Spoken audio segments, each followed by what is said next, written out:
Membandingkan Silvani dengan Najwa seperti membandingkan antara langit dengan sumur kosong. Melihat bagaimana mereka bergerak di dalam dunia politik, kita melihat yang satu berfaedah dan membela negara, yang satu lagi malah nggak jelas. Ini kalau masih ada yang main-main, saya gigit sendiri. Sudah mulai ngerti ya, oh di sini. Saya sudah mulai ngerti, oh di sini. Saya sudah mulai ngerti.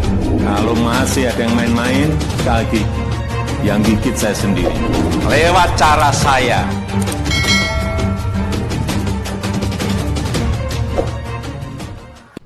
Nyinyiran diplomat Indonesia Silvani ini jauh lebih berfaedah ketimbang Najwa, penulis Manuel. Membandingkan Silvani dengan Najwa seperti membandingkan antara langit dengan sumur kosong. Melihat bagaimana mereka bergerak di dalam dunia politik, kita melihat yang satu berfaedah dan membela negara, yang satu lagi malah nggak jelas. Silvani adalah diplomat perempuan muda yang mewakili Indonesia di sidang PBB. Membela tanah air dengan sekuat tenaga. Mendapatkan tekanan dari Vanuatu, dia gelisah dan ingin membela bangsa ini. Sedangkan Najwa malah framing buruk terawan. Apa-apaan ini? Yuk lihat perbandingannya. Jujur saja saya sangat merasa bangga melihat seorang diplomat muda dari Indonesia yang mewakili negaranya untuk berbicara di forum perdamaian dari Perserikatan Bangsa-Bangsa. Bisa membela negaranya dengan luar biasa. Seorang diplomat perempuan yang membantah dan menuding kembali negara Vanuatu di dalam ikut campurnya terhadap urusan domestik alias dalam negeri bangsa ini menjadi pahlawan negara yang diperlihatkan dalam memperjuangkan di kancah internasional.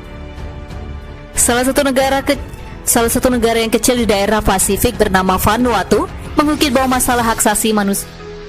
Salah satu negara yang kecil di daerah Pasifik bernama Vanuatu mengungkit bahwa masalah hak asasi manusia di Papua sangatlah mengkhawatirkan dan menyedihkan. Tudingan Vanuatu tersebut langsung direspon oleh perwakilan dari negara Indonesia. Namanya adalah Silvani Austin Pasaribu yang menyampaikan hak jawab terkait persoalan yang dilempar oleh Vanuatu dengan liar. Silvani mengatakan bahwa sangat memalukan bahwa satu negara ini terus-menerus memiliki obsesi yang berlebihan dan tidak sehat tentang bagaimana seharusnya Indonesia bertindak atau menjalankan pemerintahannya sendiri. Silvani tidak sembarangan berbicara, namun dia mengatakan dengan data yang akurat bahwa negara Vanuatu tersebut memiliki masalah dalam pelaksanaan hak asasi manusia. Silvani mengatakan bahwa dia terus terang bingung bagaimana bisa suatu negara mencoba untuk mengajar negara lain, sementara negara tersebut kehilangan inti dari seluruh prinsip dasar dari Piagam PBB. Tudingan dari pemerintah Vanuatu ini sudah dengan langsung tidak menghormati kedaulatan dan keutuhan wilayah negara Indonesia. Indonesia terdiri dari banyak suku bangsa dan agama, namun berkomitmen terhadap memperjuangkan hak asasi manusia. Inilah tesis dasar yang dibawakan oleh Silvani yang merupakan putri asli Indonesia. Kritikan Silvani ini sebenarnya bisa dibawa kepada Veronica Koman untuk bercermin juga.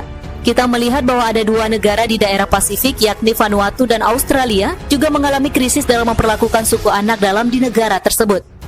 Australia menganiaya suku aborigin dan Vanuatu diduga kuat juga menganiaya perempuan-perempuan yang harga dirinya dianggap rendah. Orang-orang ini mau membela Papua. Saya yakin bahwa memang apa yang dikatakan Silvani betul, bahwa mereka tidak sedang benar-benar peduli dengan masyarakat Indonesia, khususnya Papua. Dalam kesempatan emas tersebut, Silvani tidak berhenti sampai sana. Dia pun menampar bolak-balik negara Vanuatu yang kurang ajar, dan kalau kita mau kencingi bersama-sama pasti banjir. Sekalian mau dipupuk. Ya, biar subur, itu mah bukan subur, tapi itu kubur pakai kotoran. Di dalam Piagam PBB adalah sebuah komitmen bahwa setiap negara harus saling menghormati kedaulatan negara masing-masing. Dan kita tahu bahwa pemerintah Indonesia saat ini berjuang atas hak asasi manusia, khususnya di Papua yang sering menjadi bahan gorengan oleh negara lain yang kelihatannya ingin untuk menguasai tanah Papua yang kaya raya itu. Perlu kita ketahui bersama bahwa Papua adalah bagian dari Indonesia. Melihat Silvani, saya kembali kepada Najwa Shihab. Ketika Silvani di luar sana membela Indonesia, apa Najwa Shihab di dalam negeri ini justru menggerogoti pemerintahan Indonesia lewat kritikannya yang gak jelas kepada Menteri Terawan. Dan melihat hal ini, saya merasa bahwa memang betul ada ketidakpercayaan dan asumsi-asumsi negatif dari Najwa kepada pemerintahan Indonesia.